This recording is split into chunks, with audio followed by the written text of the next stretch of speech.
Welcome to my channel Qubit Computer Academy. आज हम बात करने जा रहे हैं कंप्यूटर के जनरेशन यानी कंप्यूटर की पीढ़ी के बारे में। वैसे कंप्यूटर की पीढ़ी को 5 भागों में रखा गया है, जैसे first generation, second generation, third generation करते हैं। जो फर्स्ट जनरेशन की जो समय है 1940 से 1956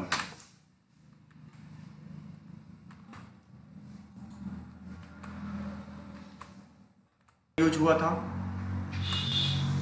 इसमें वैक्यूम ट्यूब का प्रयोग किया गया था और वैक्यूम ट्यूब के प्रयोग होने के कारण ये कंप्यूटर काफ़ी क्या थे, साइज में बड़े थे और लगभग एक रूम के बराबर का जगह लेते थे। और ये थर्ड है क्या, ये कंप्यूटर बड़ी मात्रा में बिजली लेती थी, बहुत ज़्यादा गर्म भी होता था और ये कंप्यूटर बहुत महंगे होते थे। और इस जनरेशन के कुछ एग्जांपल्स है जैसे ENIAC, EDVAC and UNIVAC. Full form है electronic numerical integrated and computer, and EDVAC का है electronic discrete variable and automatic computer. UNIVAC है क्या, यूनिवर्सल ऑटोमेटिक कंप्यूटर। ये फर्स्ट जनरेशन कंप्यूटर्स के कुछ एग्जांपल्स थे। अब इससे क्वेश्चंस कैसे पूछे जाते हैं, जैसे फर्स्ट जनरेशन में कि इसके समय क्या था, तो 1940 से 1956 फर्स्ट जनरेशन कंप्यूटर जी का यूज हुआ था, तो इसमें वैक्यूम ट्यूब का प्रयोग हुआ था। किस जनरेशन के कंप्यूटर्स आकार में बहुत बड़े होते थे, तो फर्स्ट जनरेशन के कंप्यूटर आकार में बड़े होते थे।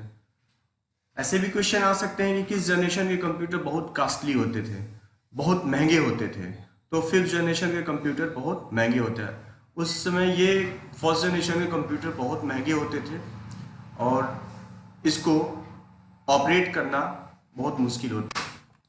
अब आते हैं सेकेंड जनरेशन के बारे में। सेकेंड जनरेशन यानी दूसरी पीढ़ी, इसका जो समय है 1956 टू 1963। इसमें कुछ टेक्नोलॉजी का यूज हुआ था। इसमें क्या है, सेकेंड जनरेशन के कंप्यूटर में ट्रांजिस्टर का प्रयोग हुआ था। किसके बदले में, वैक्यूम ट्यूब को हटा के ट्रांजिस्टर का प्रयोग किया गया था। और ट्रांजिस्टर का प्रयोग होने के कारण ये कंप्यूटर क्या हो गया, छोटा हो गया, सस्ता हो गया और तेज हो गया फर्स्ट जनरेशन के बदले में। यानी कि ये सेकेंड जनरेशन के कंप्यूटर छोटे हो गए, सस्ते हो गए और तेज हो गए फर्स्ट जनरेशन कंप्यूटर के अपेक्षा। सेकेंड जनरेशन कंप्यूटर कुछ examples IBM 7000, Atlas and mark 3। वैसे IBM का फुल फॉर्म होता है क्या, इंटरनेशनल बिजनेस मशीन। अब किसी भी कम्पिटिटिव एग्जाम में या किसी भी पेपर्स में कैसे इससे क्वेश्चन पूछे जाते हैं, जैसे कि फर्स्ट जनरेशन में ऐसे क्वेश्चन पूछा जाता है, मैं उस चीज़ को बताया हूँ। सेकेंड जनरेशन में जैसे इसकी समय क्या है, तो 1956 से 1963। सेकेंड जनरेशन में क्या, किस टेक्नोलॉजी का यूज हुआ था, तो वैक्यूम ट्यूब का प्रयोग हुआ था। और सेकेंड जनरेशन के कुछ एग्जांपल्स, तो IBM 7000, एटलस एंड मार्क 3।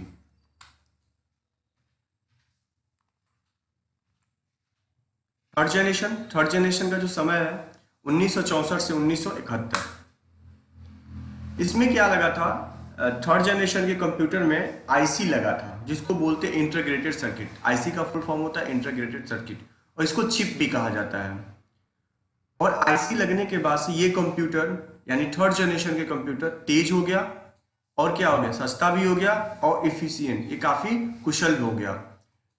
और थर्ड जनरेशन से ही हमारे कीबोर्ड और मॉनिटर का प्रयोग किया गया था और यहीं से सारे लैंग्वेजेस का विकास हुआ था, जैसे GUI base graphic user interface पे सारे कंप्यूटर्स काम करने लगे।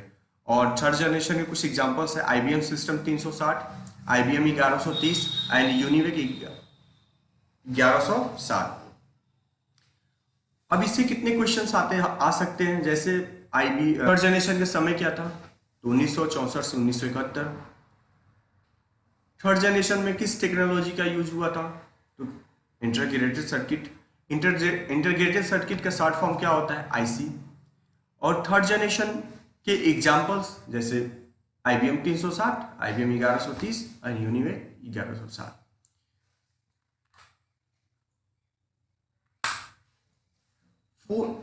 अब आता है क्या, फोर्थ जनरेशन। फोर्थ जनरेशन यानी चौथी पीढ़ी। तो फोर्थ जनरेशन की टाइमिंग है, समय है 1971 से प्रेजेंट, मतलब 1971 से आज तक।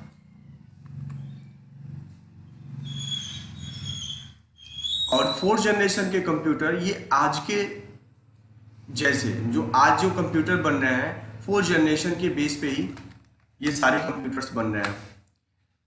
इसमें क्या यूज हुआ था, VLSI, मतलब क्या, वेरी लार्ज स्केल इंटीग्रेशन। और इसमें क्या है, मतलब हजारों हजारों आईसी मिला के एक हमारा सिलिकॉन का चिप बना, जिसको बोलते हैं क्या, माइक्रो प्रोसेसर। और माइक्रो प्रोसेसर लगने, इस फोर्थ जनरेशन में माइक्रो प्रोसेसर को प्रयोग करने होने के कारण ये कंप्यूटर क्या हो गया, काफी छोटा हो गया, काफी छोटा हो। और फोर्थ जनरेशन कंप्यूटर कुछ एग्जांपल्स हैं, जो IBM PC और डेक 10, ये मेरा माइक्रो प्रोसेसर है।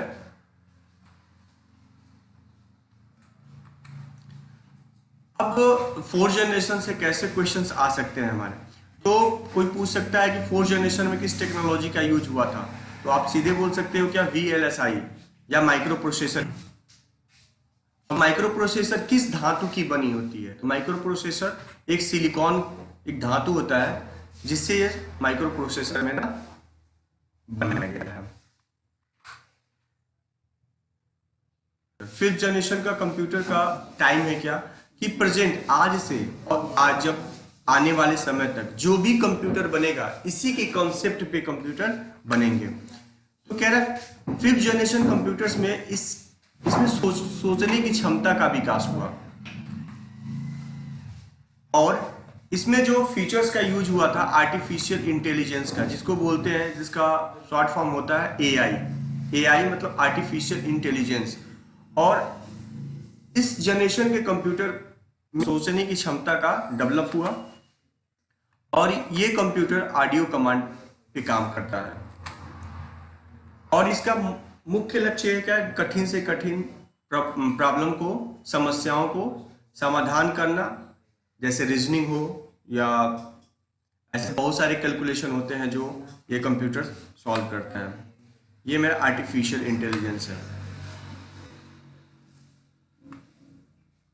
ये हमारा एक चार्ट है, जो जितने भी फर्स्ट जनरेशन, सेकेंड जनरेशन में किसकी साइज बड़ी होती थी, किसका छोटा होता था, किसकी प्राइस ज़्यादा होती थी, कम होती थी, स्पीड क्या था, फीचर्स क्या था, और एग्जाम्पल, ये सारे चीज़ मैं इस चार्ट के माध्यम से आपको चार्ट से समझ सकते हैं। Okay, thank you for watching. आज के लिए बस इतना ही। नेक्स्ट